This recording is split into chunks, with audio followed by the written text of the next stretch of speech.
Good morning, everybody, and welcome to This in the morning in 15 minutes to change our lives. Kuntres Perek Maamar Gimel, Perek Gimel today, and we'll be finishing off this Maamar. My third Maamar. Basically, we're discussing in Perek Aleph. Sort of one of the things we talked about is that the neshama, if it has a gilgul into different body, the body of an animal doesn't work, doesn't fit in properly. And so too, there's klippa and there's kedusha, and we're meant to be connected with kedusha, and it doesn't work. And that's sort of what we talked about in yesterday's days. Yesterday's Perek base. That the neshama of a person is meant to connect with that neshama of the person is meant to connect with a guf of a person. And if there's if in Gugulim it's put into the neshama of a person, put into the body of an animal, it doesn't work. And this is sort of what we're saying, when we do the wrong thing, we don't connect with kedusha and connect with klippa, we're mixing the things up and it doesn't work properly. And whereas we connect with kedusha, we become keli for lakus and we receive a lakus, whereas in the other way we don't. And that was sort of essentially what we're saying. Perek Gimel. Just like it is in the Sitra Acha. Just like this is what we talked about till now, which was Klippa and Sitra Acha. Now we're going to discuss how it expresses itself in the 365 negative commandments of the Torah and the Rabbanon.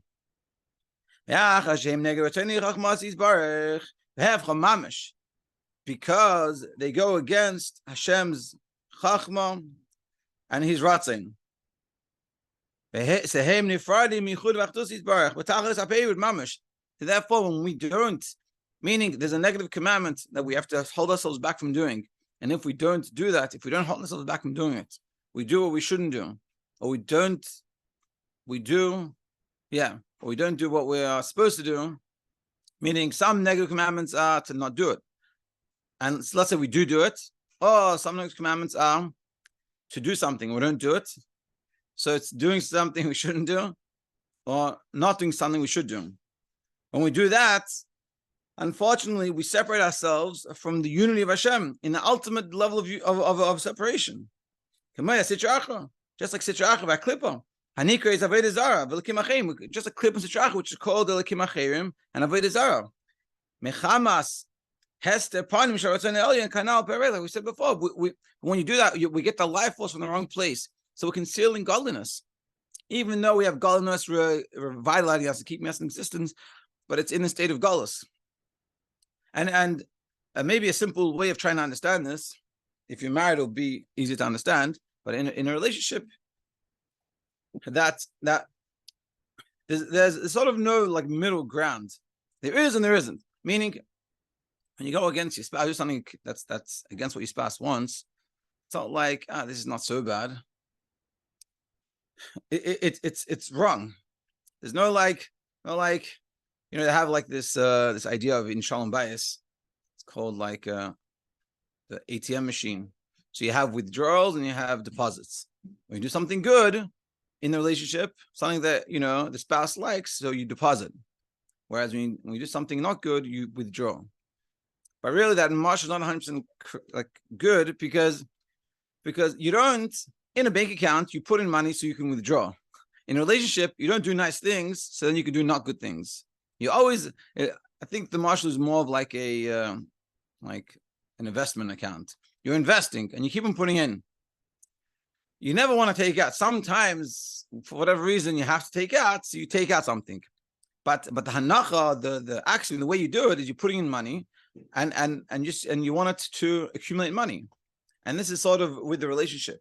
And this is the same thing with the relationship with Hashem. We want to just keep on putting into the relationship. And therefore, when we take out, especially, you take an investment account, the whole key to the account is you keep on adding, not that you take off. If you take off, the whole kuntres of it is that over time it accumulates. It's compound. It gets more and more. And so too with the relationship. The more you put into a relationship, the better it gets and the more it gets. So to have a relationship with Hashem, the more we invest into the relationship and doing the positive thing, doing the things we're meant to do, and holding ourselves back from doing the things that we shouldn't do, that's the proper relationship. Whereas if we take out, we unfortunately, Yetzer Hara overcomes us, and we listen to Yetzer Hara, and therefore we don't connect with Hashem, we're separating ourselves. And this is what we're saying.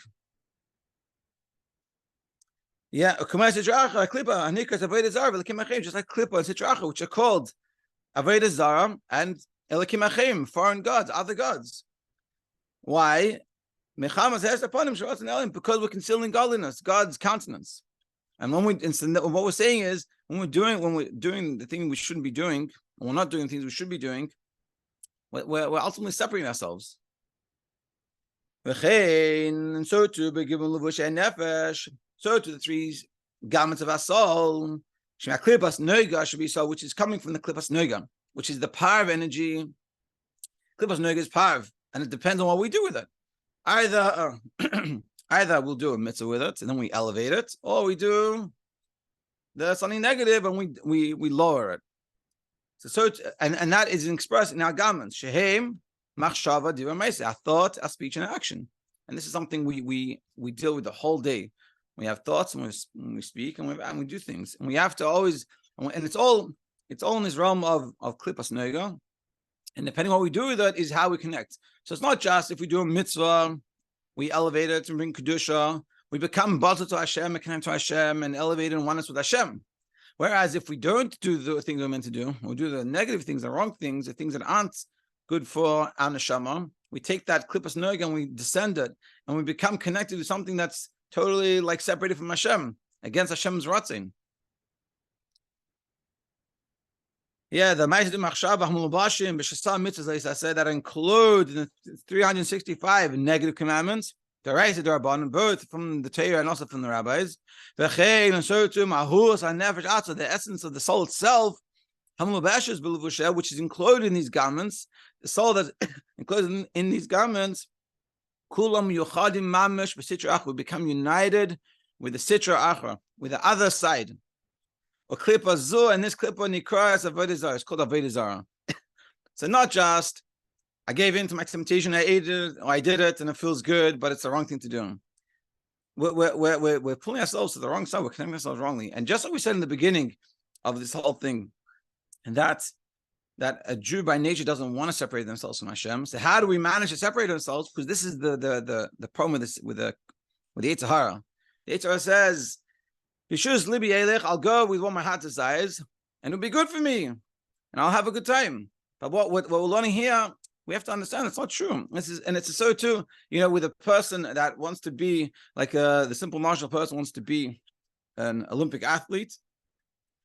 They have to say to themselves that when I eat this thing, or when I do this thing, or I go to bed late, or I don't do this exercise, it destroys me. And this is the way we have to realize it. When I'm just going to give in, and I'm going to, it's not just I didn't do the right thing. It's I'm connecting with Avodah Zarah. Of course, like I said before, and I'll say it again, this never should lead us to anything negative. We should never feel bad about ourselves. Chas v'shalom, because this is not the point. And the simple proof to that is, if whatever that thought is, you ask yourself, where is that leading me to do? Is it going to lead me to do more, to reconnect, to get closer to Hashem? Then perfect, that's good. But if it's going to lead me to give up, say, it doesn't matter anyway, me, money, who am I? I'm nobody. It doesn't matter anymore. Then it's the wrong negative thought. And that's the Yetzer Hara getting you. Why? Because they understand that if you understood what's going on, and if they don't try to get you down, you're going to go in the right direction. And furthermore, now we're going to get even more. And furthermore, the person, us, that if we come and do something wrong, negative against Torah mitzvahs from the Reis Rabbanon, we become even lower than a clip on the Sitra Achra. Why? Very much lower. Why? Because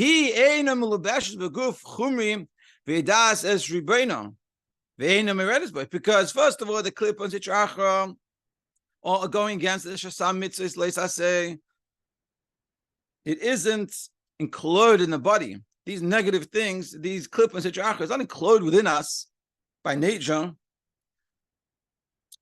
And it knows its creator, knows Hashem, and it doesn't rebel against Hashem. To have its effect with the evil kings. The only reason why it does do these things is because this is its shlichus from Hashem. It's a good shliach. Unfortunately, it's in the wrong direction, but this is part of its job, and it's just doing its job very well. Like it says about Bilam, Lo yuchal laver es pi Hashem. I can't go against the words of Hashem, like he says in Bamidbar. Yes, even Bilam Rasha, but ultimately he was just doing his shlichus. He was a Rasha, but in his shlichus. Vavshnik avodah zara, even though it's called avodah zara, and it's called the God of gods. They can't at all go against Hashem's ratzin. They're doing what Hashem wants from them. It's a sad part of life, but this is what their job is, and they're doing their job. They're not going against their job. Because they recognize that He's my life force, my existence. Like we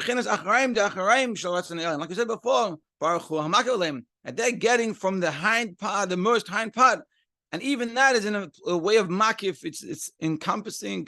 It's surrounding. It's not really internalized. But it's engulfs within them. Make themselves think that they're God. And this is kafir. This is going against Hashem's unity. But nevertheless, they don't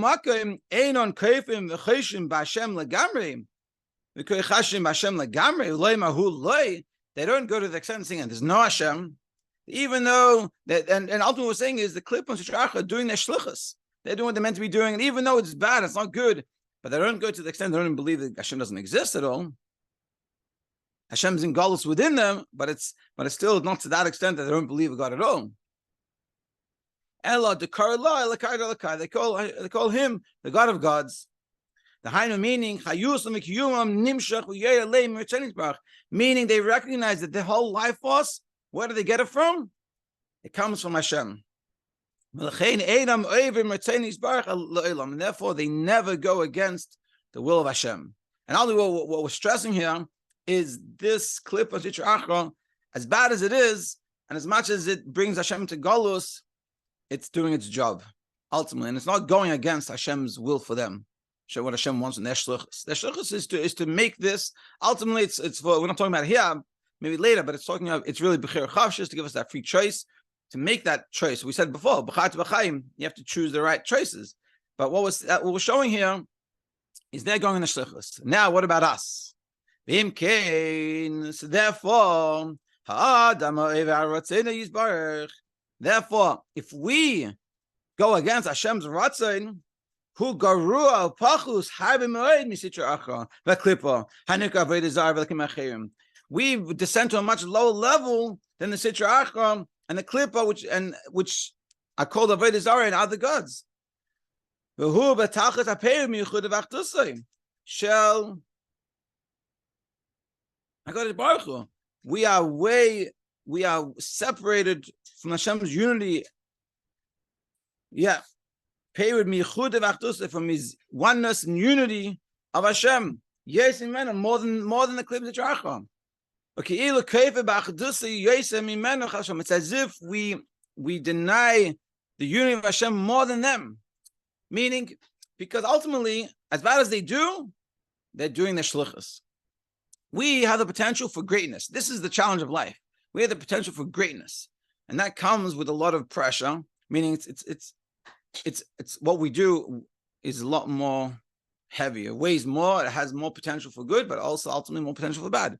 And this is the struggle of life. Again, of course, if we struggle, this is part of it. Hashem doesn't expect us to be perfect, and the Rashav doesn't expect us to be perfect. But He's trying to help us overcome that challenge by recognizing things. And when you come, you say to yourself, I don't want to be separated from Hashem. So am I going to, and doing this thing, whatever it is, not davening or not washing negavas, whatever it is, not lighting candles, whatever it is that we have a challenge with. If we say to ourselves, if we think, we meditate about what we learned, and we say to ourselves, hey, if I don't do this, I'll be worse than Bilam. Me? Worse than Bilam? That's not going to happen. That's not happening. I'm not worse than Bilam. And it's meant to be motivating. Motivate me. No, I'm not going to do this. I'm not going to connect to this. I'm not going to do it. This is the wrong thing. I'm not going to do it. Where does the challenge really come from? Because we don't think about these things. We don't have this for bringing, and we just do things. And maybe afterwards, the Yetzer Hara will come, like we said before. Maybe in the first Maamar, the second Maamar, the Yetzer Hara comes. Yeah, it was the first Maamar, right in the beginning, the first ice that he says to us to do it, and then the next day you wake up and he makes you feel really bad about it. And that's the problem with this whole thing. And what we're trying to show here is this idea to think about, internalize it. So then our whole mind shift changes. And then when we look at something, it's like if you look at the biggest tire that you have, let's say ice cream. Person's trying to lose weight and look at ice cream. If they come and tell themselves all the time, I love this, but I can't have it. It's going to be such a struggle. Whereas when you say to yourself, this thing is going to destroy my life and it's going to separate me from where I want to go. I want to be 120 pounds, whatever, 160, 180, 220, doesn't matter. I want to be whatever it is I want to be. And I need to lose weight. And eating this food takes me away from that, and it destroys my life. And it's making me hard to run, hard to walk, hard to breathe, hard to sleep. Then it's a lot easier of the challenge. And this is what we're saying. So Mitzvah Hashem, all of us, Joe, just finish off the kitzur, and the kitzur is summarize what we learned. Hashasa mitzvahs leisa said the 365 negative commandments, visur darabanan, and the ones that are forbidden from the Torah and from the rabbis. Heim nifradim me'achdusay yisbarach. When we do it, or when we don't, when we do what we shouldn't do, when we don't do what we should do, they separate ourselves from Hashem's unity. Kamaya sitra achra, like sitra achra, shenikreis avodah zarah, which is called avodah zarah. V'lachein, and therefore, hachayta, someone that sins, harei machshavtei v'dibur u'maisa shaloi, our thoughts, our speech, and our action, uchlalus nafshay, and our soul, hamulbashim, that's included b'sitra achra. All of those things are being included in sitra achra. V'hu garua mimeno, and ultimately we become worse than the sitra achra. Because we deny godliness more than it. Because the Sitra Achra, ultimately, we showed that the Sitra Achra doesn't deny godliness. It says he's God. I'm just doing my shlichus, and my shlichus is very negative. And for us, we can reach the heights. So therefore, we can also descend lower. So Mitzvah Hashem, all of us, we should have only good, and we should listen to Yetzer Tov, and we should be nice to ourselves and have an amazing day. Thank you for joining.